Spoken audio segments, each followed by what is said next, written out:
Alza ni antara kereta paling tahan dan jarang sangat ada masalah besar untuk sistem aircon. Penjagaan dia pun senang, kos servis pun murah, memang jimat kalau jaga elok-elok.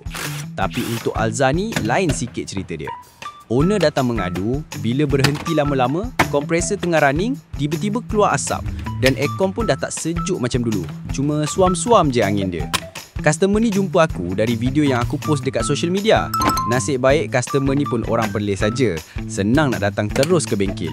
Katanya ni dah kali keempat tukar kompresor. Tapi aircon masih tak elok juga. Jadi aku pun mula troubleshoot satu-satu. Dan bila tengok, rupa-rupanya banyak poin dalam sistem yang ada masalah. Tekanan pun tak stabil, komponen pun tak seimbang. Sebab tu aircon dia tak perform walaupun dah tukar kompresor banyak kali. Jadi aku terus recommend owner buka balik keseluruhan sistem dan buat checking semula. Kalau repair satu-satu, confirm masalah takkan selesai. Aku suka explain dulu dekat owner supaya dia faham bila dah jelas, senang nak terus proceed untuk repair. Kereta ni sebelum repair, aku check suhu 17 Celsius je. Bacaan tu memang tak cukup sejuk, lagi-lagi dengan cuaca Perlis yang tengah panas terik sekarang ni. Tapi korang jangan risau, sepanas mana pun cuaca, AC Tech tetap jaga kesejukan kereta korang. Korang percaya tak? Kompresor elok macam mana pun, kalau duduk kat tangan mekanik yang tak ada pengalaman, confirm takkan tahan lama. Sebab bukan pasal barang baru je, tapi macam mana cara setup dan sukatan gas tu dibuat. Salah sukatan sikit je, tekanan naik, kompresor pun cepat rosak. Bila aku double check balik, rupa-rupanya kompresor yang dipasang bukan ori. Saiz dia pun lebih besar dari standard Alza. Memang tak sesuai langsung.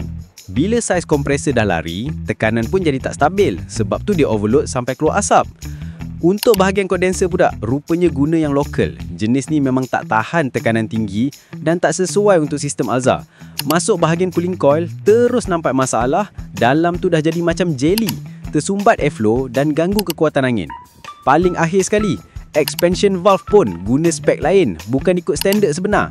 Gabungan semua ni lah yang buat sistem aircon Alza ni jadi tak stabil dan cepat rosak walaupun baru tukar banyak barang. Bila aku dah troubleshoot dan jumpa masalah sebenar, senang aku nak bagi quotation dekat customer. Customer pun mudah faham sebab aku explain satu-satu. Apa yang rosak, kenapa rosak dan apa yang perlu tukar. Bila semua dah jelas, customer pun terus proceed repair tanpa ragu. Untuk kali ni, aku set up balik guna barang ori dan ikut spek-spek yang betul. Cooling coil, expansion valve, semua aku set up balik guna ori. Control box coil pun aku servis bagi bersih-bersih dan pasang balik. Bila dah siap semua, aku terus masukkan balik coil, lepas tu pasang dashboard, semua skru dan wire soket. Lepas aku pasang balik dashboard, aku akan cek satu-satu dengan teliti supaya semua masuk fit elok dan ikut lubang marking asal. Sebab masa pasang dashboard ni, bahagian ni lah yang paling penting. Kalau ada satu skru, soket atau bracket yang lari sikit je, airflow boleh jadi tak sekata. Kadang tu lah punca angin keluar tak kuat. Sebelum aku lock semua skru, aku akan test dulu tengok alignment, fitting dan pastikan semua wire soket masuk ikut tempat asal.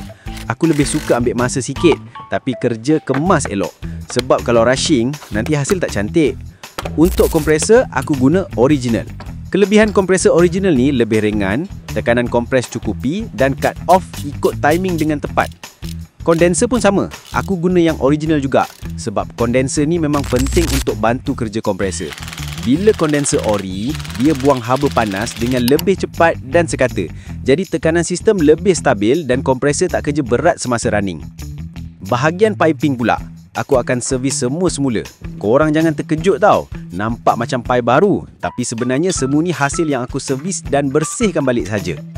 Bila dah siap setup semua, part yang nak isi gas dan minyak ni lah yang paling penting. Dekat sinilah sistem aircon korang bergantung pada pengalaman mekanik.